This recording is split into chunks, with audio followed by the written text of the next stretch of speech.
Hey guys, Chris King, Classic vwbebugs.com, and behind me is a 1965 Sea Blue sedan Beetle that I restored a few years ago, and I'm here to talk about how the 65 Beetle is 60 years old. Can you believe it? We're going to go through what was new in 65 and what features ended in 65 and give you an overall assessment of the 65 Beetle. It's a very cool car. I'm going to basically go over the bullet points on this car. If there's anything that I missed, of course I'm a human, leave it in the comment section below if there's a feature that I missed that you wanted to point out, and let's get to it.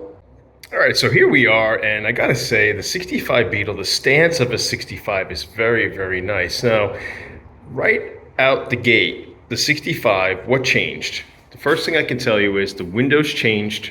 Okay, so the front windshield, the door glass, the vent window glass, quarter windows, back window all got bigger. Okay, so then even the door posts here got thinner.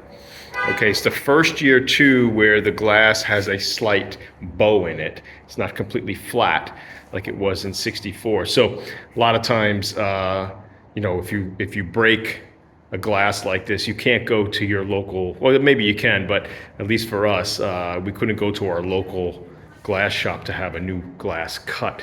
We had to order it. So, but your wipers got bigger in these years. Okay, this was the last year of the smoothie wheels. After this, they went slotted. 66, 67 had a 2-year wheel, and they were slotted, and they got rid of the clips to hold on the hubcap, and your hubcap went flat in 66.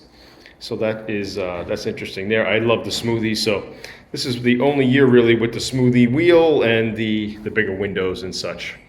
Your rear deck lid was really like a 1-year kind of a deck lid. It was the first year where they had the push button like you see down here. They got rid of the T-handle that you saw in 64, was the last year of the T-handle. But once they went to 66, they had the same shape deck lid, but then the 66 would have the emblem on the back, the 1300. Since that was the first year of the 1300 engine, so they wanted to point that out for everybody. But this is also the last year of the 40 horsepower engine. This is the numbers matching engine that we put in this car, that we rebuilt for this car. We did go 12 volts, so we put an alternator on there. But this is also, keep in mind, in 65, they changed the heads on the 40 horsepower engine to the square boss head. So that means you did not have to adjust the valves to 8 and 12 thousandths, 8 on the intake, 12 on the exhaust for 64 and earlier 1200 engines. Really weird combo they had going there when it came to valve adjustments, because before that 36 horsepower was 4 thousandths across the board, and then when they got to 40 horse it went to 8 and 12, and I did find that 8 and 12 was kind of loose. I always hear clacking with a 12 thousandths setting on the exhaust, so we usually would go down to 10 maybe, but in 65 we start adjusting them to the 6 thousandths, and then it's basically 6 thousandths here on out. So if there's anybody that wants to correct me on that, I know some manuals still say to do 8 and 12 for a 65, but from my understanding, a square boss head does not have to go 8 and 12 anymore. This was also the first year where they put the 1 in front of the VIN number. So prior to that, you had various numbers that started with your VIN, but now this starts with 115, so meaning 65. So type 1, 115, that's the VIN number started changing from this point on. If we go back here to the doors, you see the vent window changed here. They now have the lock on the bottom of the vent post. The earlier ones had a catch here in the rubber that you had to slice the rubber for the catch to grab onto there, but now it's down here in the bottom of the post. This is also the year where the outside scraper looped all the way around, basically up to here, all the way around, and then went to the front of the door pretty much and tucked in over here. Prior to that, it all ended here. So a little bit different to build the doors in these years. The mechanisms are different, so just be mindful of that. I do have videos on that, so you can check that out. This is also 65. Also kind of had a 1-year seat pattern, or you know, the way it was designed. This is the first year where they had kind of like that contour in the backrest.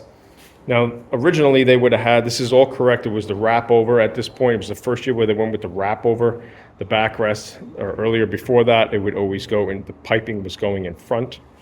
But 65 had this pattern here where this material kind of stopped here, went across, and then below here was usually like kind of like a checkered pattern. Maybe they would call it a chord pattern. It's like that black and white speckled kind of a look, or checkered look, if you want to call that. And they kind of used that almost across all of the colors that year. They really started to simplify things, even though you could get some color variances. But most of the time I see this kind of color combination.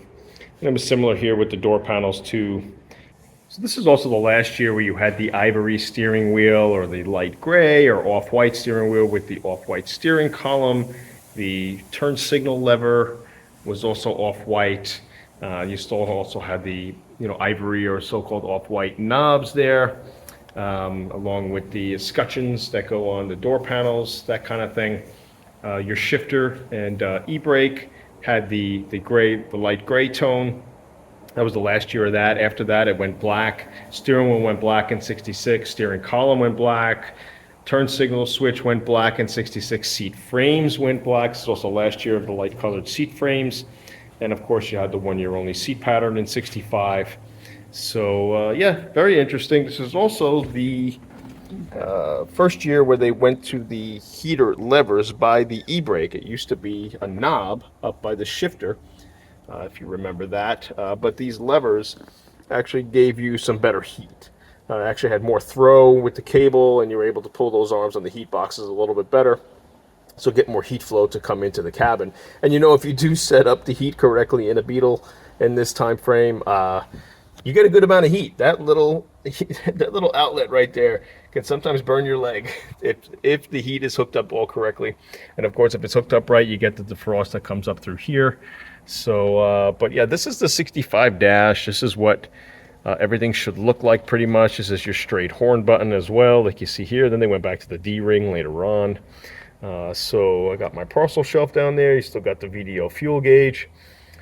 So sapphire radio, and yeah, this is the way your 65 dash would have been. Also the last year of the ivory handle on the dash, and you also had swiveling sun visors in this year where it mounted at the top of the A-pillar. Okay, you were able to then disconnect the sun visor from here and fold it outward towards the door if you needed to block sun from that way. That was the first year for that. Rear view mirror, this is the way it was here, and a little different from 64. Also the year for convertibles where they had the dome light mounted to the rear view mirror. This is also the first year where the back seat, the backrest of the back seat actually would fold down and you can make it go flat. It's where they have the that strap on in the back to help you with that as well. That all kind of hooks together. A little tricky when it comes to the upholstery and putting all that back together. I get a lot of questions on that. But yeah, this was the first year where they had the backrest of the back seat fold flat. First year also where they changed the pop-out window mechanism back here to latch on. It used to be mounted on the trim here, the inside handle, but then in these years is where they started putting a hole in the glass with a grommet and this little fixture here to attach the arm to the back. And then instead of 4 screws that hold the arm to the back wall here, it's now 3 screws that hold that mounting there for the pop-out window.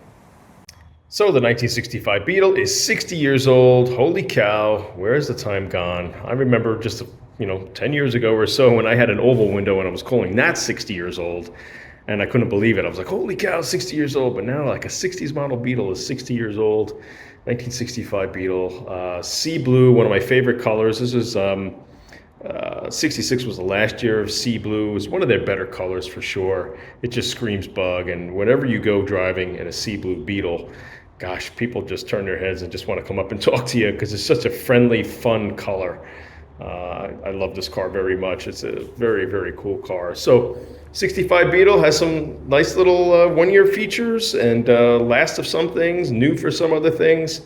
And right in the middle of the 60s, and Volkswagen was in their groove at this point. They were selling these cars very well, and you were finding them all over the road at this point. So Guys, if I left anything out, please leave it in the comment section below. Would love to hear your thoughts and see what I missed out, you know. And if you like the content, you know what to do. Like, subscribe, hit the bell, and I'll see you next time.